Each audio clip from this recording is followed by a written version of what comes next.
It's about 21 hours ago that I mixed this up. And overnight, the pressure dropped to 120. Now, it wasn't enough to get the compressor to kick back in, to bring it back up again. But I've got a slight leak here in my connection somewhere, probably where this hose hooks in here. That doesn't matter. It's not going to make a big difference. However, let's have a look here and see what we got. This is probably really hard.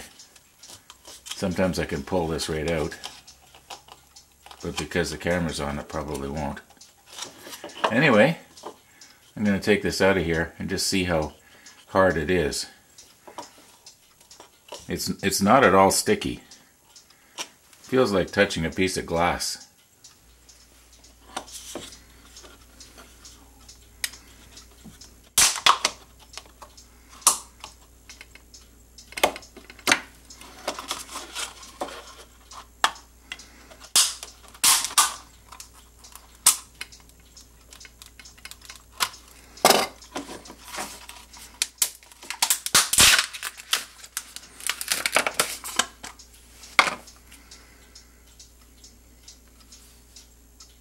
Well, it's sticky there. I guess I didn't do a very good job of mixing into the corners. But up here it's good. Well, I'm not too worried about what's in here.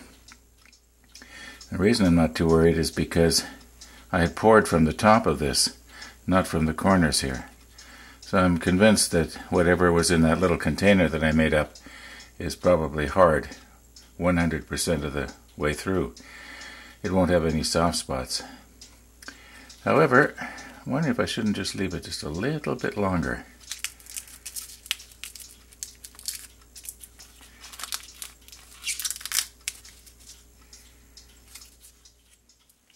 Now, as long as we're waiting for that Envirotest to finish curing, and well, I think it probably has, but I'm going to give it a little longer, let's take a nice close look at this kit here. I'm pronouncing it Glacia. Anyway, I'm probably wrong. The drill bit is a 3/8 inch, and I was sort of checking it out against the brass tube. I thought that almost seemed a little bit big, but maybe not. I guess we'll soon know. I've got the same kit in gold and chrome, and we'll see which one looks the nicest. Anyway, they're both going to look good, I'm sure. The bushings are a 55A. And the large bushing is 35 thousandths of an inch larger than the small one. That's almost a millimeter. I think it works out to about 9/10 of a millimeter. Doesn't matter. Anyway, what else can I tell you about this? I'll look up the price later so I can tell you how much it was here in Canada. Guarantee it'll be cheaper in the States, but anyway, that's life. Yeah, well, let's put the macro lens on and take a nice close look at some of the detailing here. So I'm sitting at my computer right now editing out these scenes, and I got to thinking, well, just how much cheaper in the States is it? So I looked up a major supplier, and don't you know, when you do the math, and the Canadian dollar isn't worth as much as the American dollar right now, and you do the exchange thing, I'd have paid more, plus more, for the postage. So I thought, well, that's odd. There must be something wrong there. So I checked two more. Same thing. So I gotta eat my words. If you're a Canadian, don't feel too bad, because it was cheaper here in Canada. Now, mind you, I do think that Bill had it on sale when I bought it. He has sales quite often. Take advantage of them.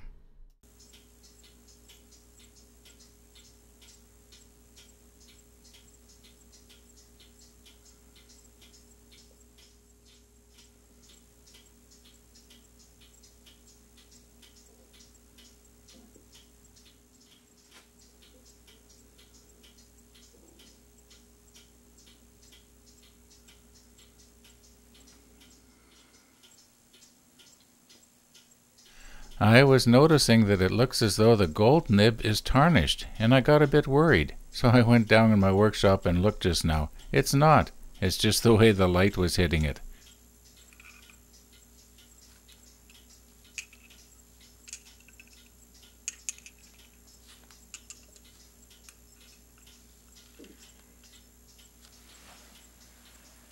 It is exactly 24 hours ago that I put the little tray in the tank.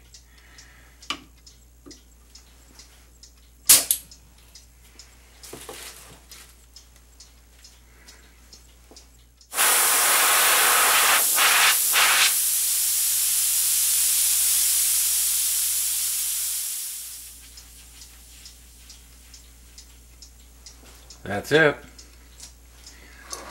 Well, let's see what we got.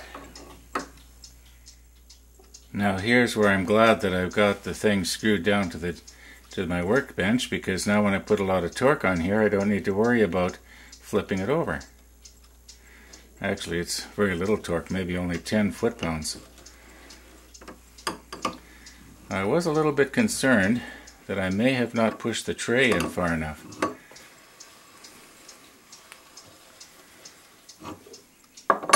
But we'll soon know, because if I didn't, it's possible that when this thing went in, it may have dumped it. But I don't think so, because if I dumped it, this thing probably wouldn't unscrew. But as you can see, it goes in quite a ways. So I've got to remember in the future to be sure and push the tray in a little further than that. Anyway, oh, just a point of interest here. You might be wondering, this little piece of foam is just to help disperse the air, so that when I hook the hose on and open the valve, it doesn't go rushing in so much and maybe disturb whatever's in there. And on this end, I've filled this full of solder, and then I drilled a little tiny hole, about a 40 thousandths of an inch hole, I think it was. Anyway, let's see what we've got here. I'm killing time here because I'm scared to look.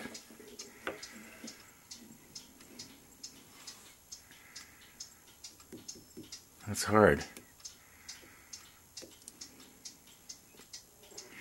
Well, not real hard. I can scratch it with my fingernail.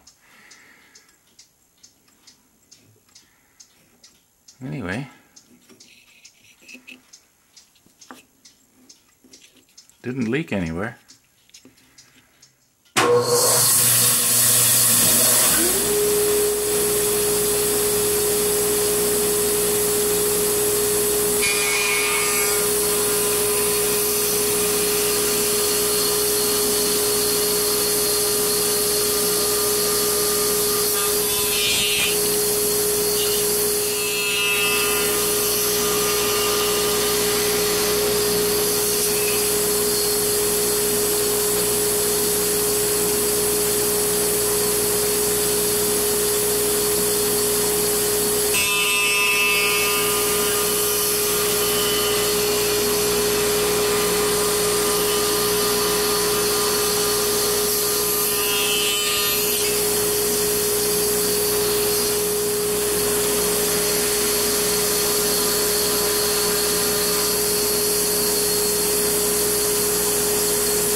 Now, I had made a little sled for the table saw about a month ago, and I couldn't find it. It just was made out of a piece of junk, and I imagine it was blending in with all the other junk scrap I've got laying around, so I couldn't spot it.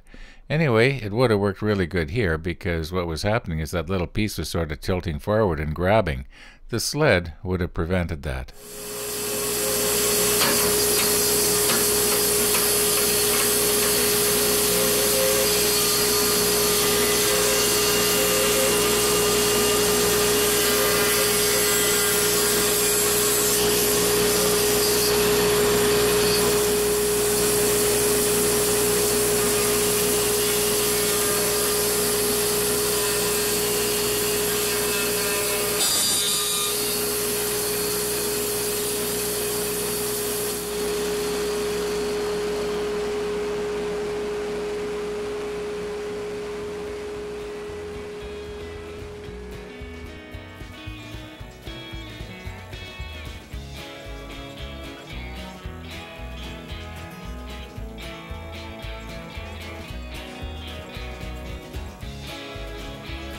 Now a void like right here, that's quite large. And it looks to me like the Envirotex has gone all the way through and filled it up. Well, we'll soon know because we'll be turning this down probably tomorrow.